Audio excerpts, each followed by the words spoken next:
President of the United States of America, Barack Obama.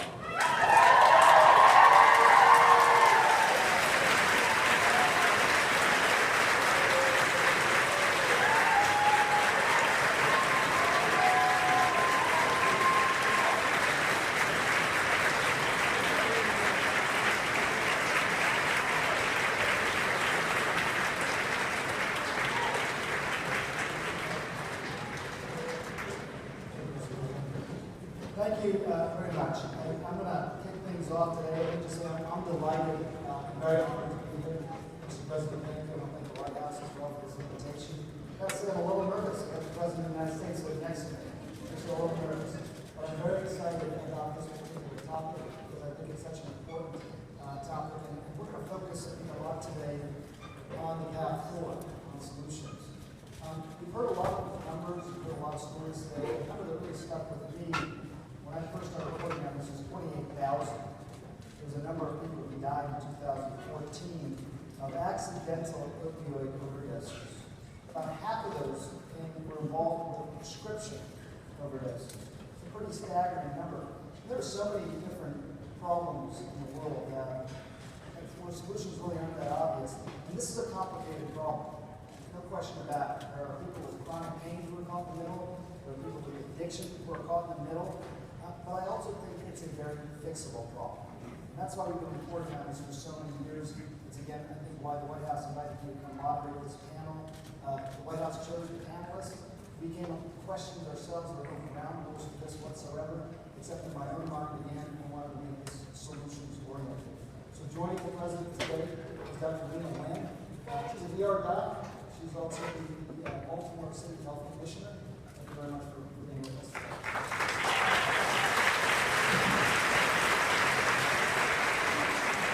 This lady is here. She's 35 years old. She's got 2 kids at home. You are someone who used a lot of these drugs for some time. You've been in recovery for a year now. Yes. I hear about your story, and I really appreciate your candor and being with us.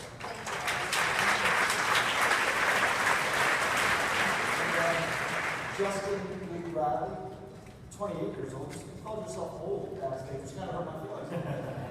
28 years old, you have a 16-month-old at home. You're in the middle of it, a daughter. And you've been clean now for some time. You're also the CEO of Young People in Recovery, a fantastic organization that gives a chance to hear your story as well.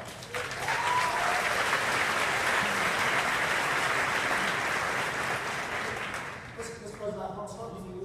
Obviously, you have a lot going on, and this is a significant commitment. You flew down here, you're attending this conference, you're going to make comments here.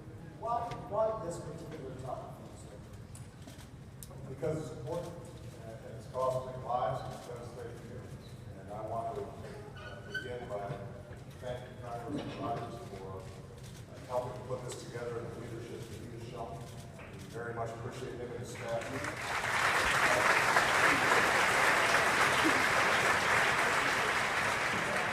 And the organization that has been carrying the labor of war on this issue for many years now. We are very grateful to them, and I just want to thank our panelists, especially Crystal Justice.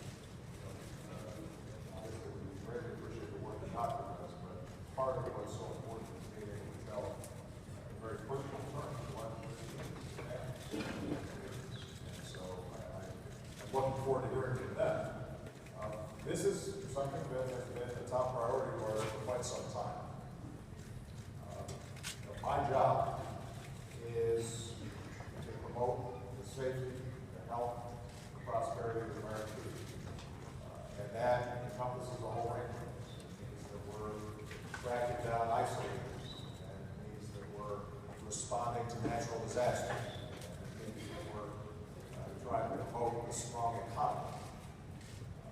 And when you look at the staggering statistics in terms of lives lost, productivity impacted, costs to communities, but most importantly, cost to families from this epidemic of opioid abuse, it has to be something that is right up there at the top of our radar screen.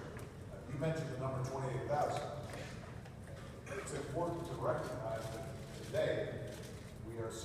more people killed because of opioid overdose than traffic accidents. I mean, think about it. A lot of people tragically die in car accidents, and we spend a lot of time, a lot of resources to reduce those fatalities. And the good news is that we've actually been very successful. Traffic fatalities are much lower today than they were when I was a kid, because we systematically looked at the data, looked at the science, and we developed strategies and public education that allowed us to be safer drivers. The problem is here, we've got the trajectory going in the opposite direction. So 2014, which is the last year that we have accurate data for, you see an enormous ongoing spike in the number of people who are using opioids in ways that are unhealthy, and you're seeing a significant rise in the number of people who are being killed. And I had a town hall in West Virginia where I don't think people involved will mind me saying this because they're very open with their stories.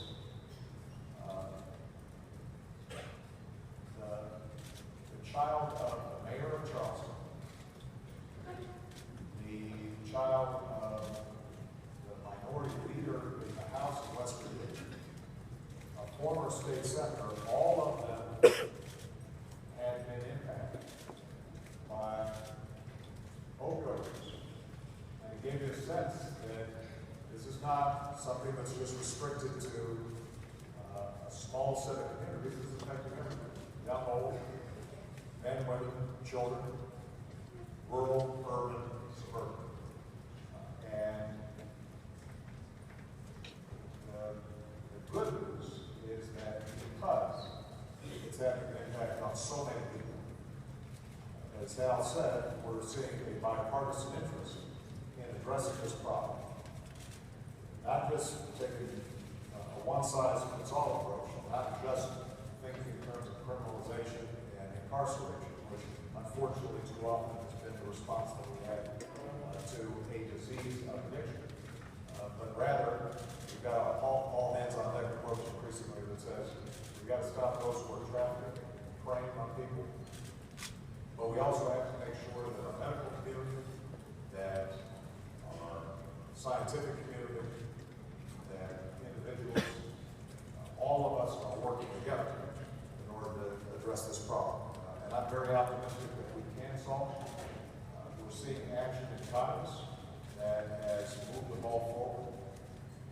My administration, without congressional action, has taken a number of steps, and I know that you've heard from some of our administration here today about, for example, providing $100 million to community health centers so that people have more access to treatment.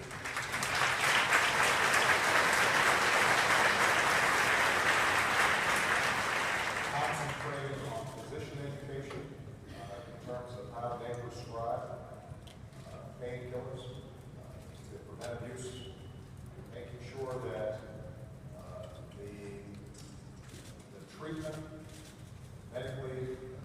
medication-assisted treatment programs are more widely available to more people, making sure that the